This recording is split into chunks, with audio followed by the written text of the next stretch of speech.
One of the things I was thinking about the other day is I was teaching a class. I teach at the school, John F. Kennedy University, and so I just taught this class called Living in a Global Village, the Ecological Crisis. So the whole course was focused on the ecological crisis.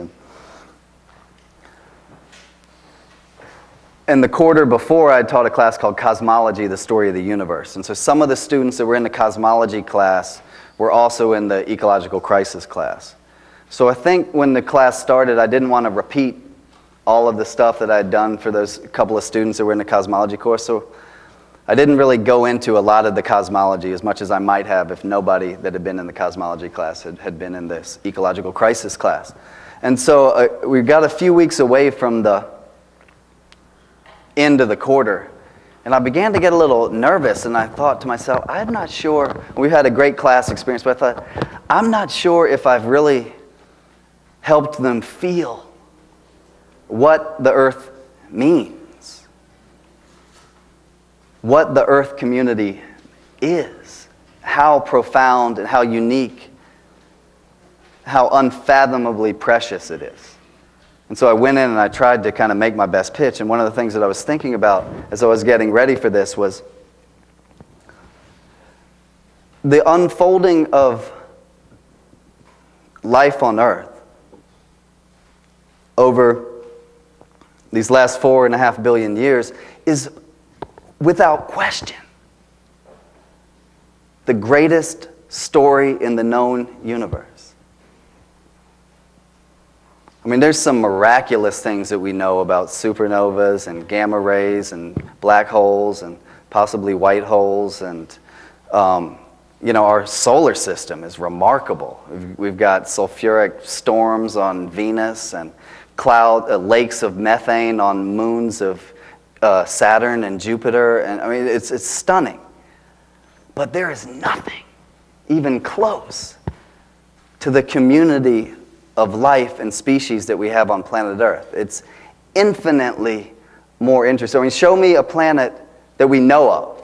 I mean, I'm certainly open to the fact that there could very well be planets with lots of life that we are on the brink of knowing more about, and I'm certainly open to an immense body of visual and phenomenological evidence of what we could call UFO phenomena and this sort of thing. So I'm not at all declaring that but I'm talking about what is the scientific consensus and what we know about the universe for sure. So that's why I say in the known universe. There is nothing even remotely like the community of species on planet Earth in the entire known universe.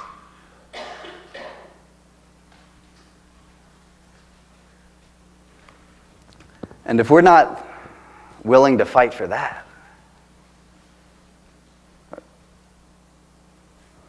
so we need to planetize the movement. But to do this, we need to integrate the social justice into ecological thinking.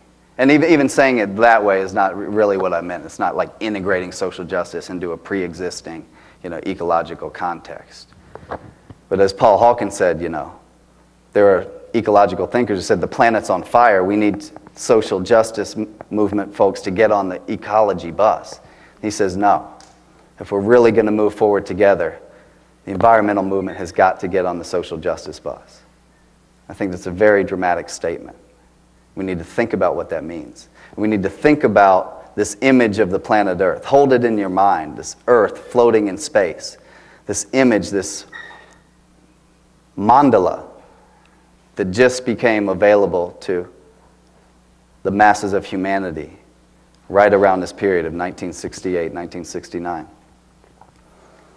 And picture the Earth in space, and with that tiny, thin layer of light blue atmosphere.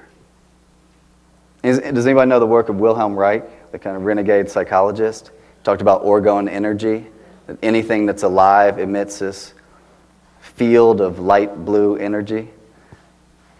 I sometimes think of that when I see the Earth, and you can kind of see the Carolina blue or the light blue shell of the atmosphere. But we need to think into that as a social justice image as well as an ecological image. And what does it mean to planetize the movement? What does it mean to continue the work of integrating social justice and ecology, the way that has been done by our forebears in the movement, in the eco-feminist movement of the 1970s, or the environmental justice movement of the 1980s, or the global justice movement of the 1990s?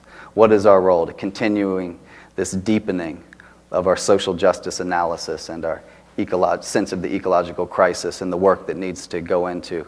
And when we look at these problems, we find them all interconnected, of course. Can't look at the history of capitalism and the corporation without seeing that it's integrally tied to the history of slavery. Eric Williams' classic text, Capitalism and Slavery, made this point in 1947.